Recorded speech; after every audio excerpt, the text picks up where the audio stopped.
CSI Tirunelveli திருமண்டலம் திருவசனம் 2024. வாழ்வு தரும் வார்த்தை.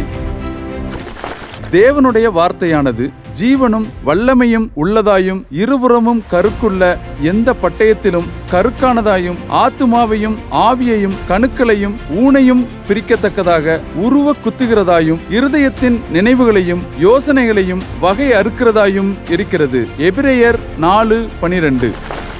Word of God, inspired to inspire. For the word of God is alive and active, sharper than any double-edged sword. It penetrates even to dividing soul and spirit, joints and marrow. It judges the thoughts and attitudes of the heart. Hebrews chapter 4, verse 12.